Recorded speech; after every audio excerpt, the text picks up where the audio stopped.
Hey y'all, what's up? I'm not gonna waste you guys time with a long drawn out intro. If you're new here, my name is Kia and I am currently filming in my bathroom because the lighting is good in here and the sound pops. So let's do this. Here's why I stopped going to the hair salon as a natural hair girly in 2024. Okay, so just a little backstory. I stopped going to the hair salon a few years ago because I just feel like over and over again, I kind of keep experiencing the same types of things. And you guys will let me know if you guys experience this as well. So the first reason why I do not be going to the hair salon anymore is because I can't afford it. Like, I'm just gonna be straight up, legit, transparent with you guys. I don't have the extra money to give to someone at the hair salon.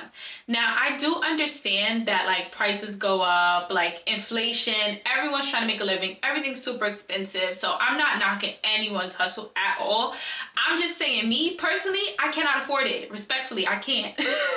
I cannot afford to be giving anyone $300 to do braids for me. I can't afford to give anyone $260, $240. No, I can't. I just really cannot afford to do that right now. Yeah, the prices are eating me alive, so I'm good on the hair salon. And in combination with the money, I feel like the money that I'm paying for the quality that I personally have been getting has not been good. I'm talking about hairstyles so tight that I'm getting the little, like, you know, the little bubbles at the back of my neck. It's red. And then also my hair is fine and it gets frizzy very quickly. So like for me to spend almost $300 or 300 plus for including hair, braids, all of that stuff, and for my hair to then look like I've had it in for 6 centuries after that is insane to me, and I can't do it. Like, my hair just doesn't look good in braids after a week or two. Like, it just gets so frizzy. And then because of the products that I use, like the gel and the edge control, like it gives me a lot of flakes. And then now I'm having to scratch my scalp to get the flakes out. And now my hair is looking even frizzier. And I know some people say, oh, you can wash your hair when it's in box braids or whatever. I'm not going to take the chance to do that. Box, knotless, I'm not washing my hair while it's in those because I feel like my hair is going to get tangled. And I personally don't know how to maintain that.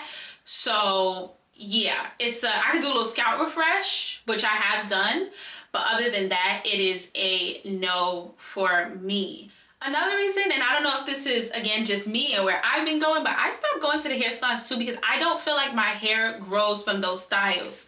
Now, personally, I don't know if protective hairstyling is a scam or not. I don't know.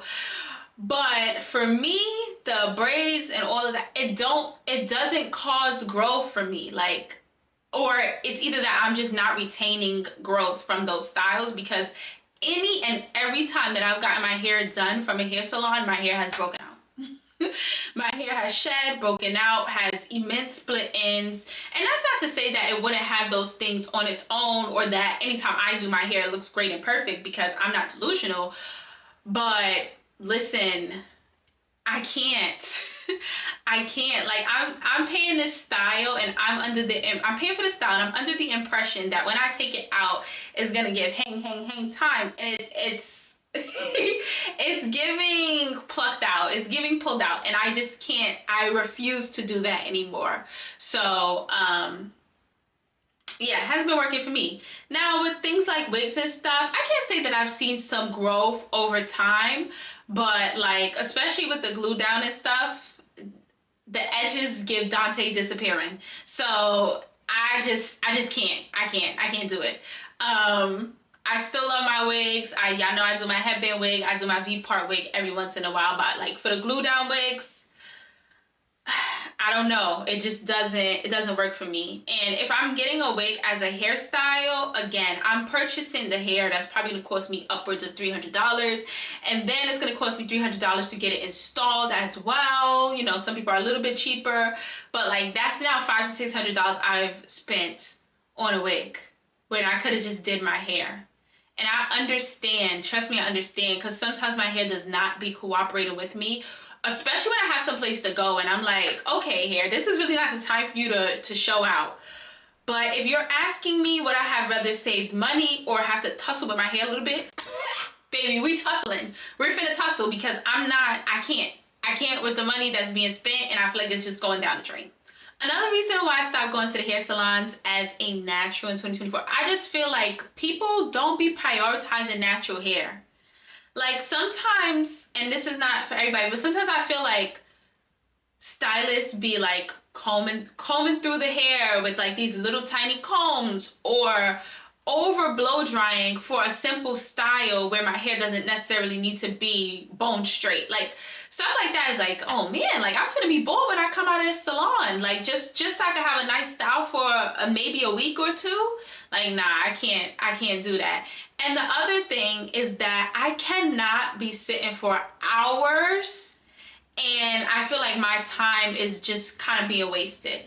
Like, I know everyone doesn't have this experience, and this is not a knock to hair salons or anything like that, you know, but I have been in a situation, a lot of times I could count, where I have been sitting for hours and hours and hours and hours upon hours, either waiting for someone that was supposed to come at a certain time, or waiting for someone else that works at the salon because the salon doesn't know how to do certain styles. Only one person does. And then I wait for hours and hours, and I spend my whole day waiting. And now I can't go anywhere else because if I go to another salon at this hour, then I'll just be waiting even more time, or they won't accept me at all. So like I've been in those situations where I'm like, okay, I can't be sitting in a salon for 15 hours. Like that's crazy. And that has happened to me before. So that's a no. What is my solution? Because this is not just a video about complaining or ranting about hair salons. What is my solution? I know you guys have all heard this before, but learn how to do your hair yourself. Even if it's a simple style, you don't have to like know how to do extravagant things or whatever, but just prioritize learning how to do it on your own, so that if there's ever a situation that arises where you can't get to a hair salon, you don't have the money, or something happens, you don't have to be like, oh my gosh, what am I gonna do? I'm gonna shave my head bald right now because I don't know what hairstyles to do. Like, practice. I've been practicing on myself for years. Do all my hairstyles look good? No. Child, I look crazy right now. And that's because my nephew was ragtagging my head and was pulling on my hair. But even still, the style wasn't all that to begin with. My point is that, like, is every hairstyle going to hit? No, it's not. But, like, just try different hairstyles on yourself. See what you can do. You never know how good you are at doing your hair until you actually try. And for the people that like, I tried everything, but just keep trying. Like, I feel like it's that way with everything in life. Like, you keep hitting doors where it's nothing's opening, nothing's working, until you keep trying, and then you finally hit that thing that opens. You don't need to know how to be a world-class hairstylist. You just need to know how to do a little something to your hair so that you're not always going out and spending money. Now, if you have it like that, let me shut. Zoop. I'm minding my business. But for the people who are, you know, regular people who don't necessarily have it like that, try to learn how to do it on your own. The next thing I would say is, if you are in a circle with people who have a good relationship with their stylist, etc., then, you know, try to ask them about their hairstylist. Try to build community with people who have a salon that they like and go to, and they trust them with their hair. Because most likely, if you know someone who goes to a salon where they trust a person with their hair, then that's probably a really good salon, and you'll probably have success there as well. So, and my last and final tip is to learn your hair. Sometimes we want our hair to look like other people's instead of allowing our hair to just be what it is. You know what I'm saying? Not saying to, like, you know, look sloppy or whatever, but I'm just saying, like, sometimes we try to make our hair look like someone's, or shaped like someone's, or styled like someone's, when the problem is that we didn't learn our own hair, and that's why we're having so much trouble with it. So I would just suggest spend some time with your hair, you know what I'm saying, without the enhanced manipulation from other people. And, you know, you never know how things will turn out. Like, you might end up really liking it and really find a way to style it that's beautiful and works for you.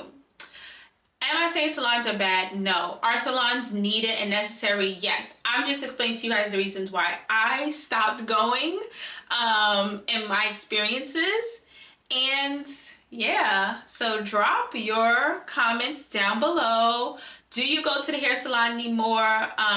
If so, if you live in the tri-state region, what hair salons would you recommend? Because I will try one or two maybe, if you guys give me some good recommendations. Some natural hair salons. I will see you guys next time. Thank you for watching this video. And don't forget to like, subscribe, and I want to hear from you in the comments. Bye, guys.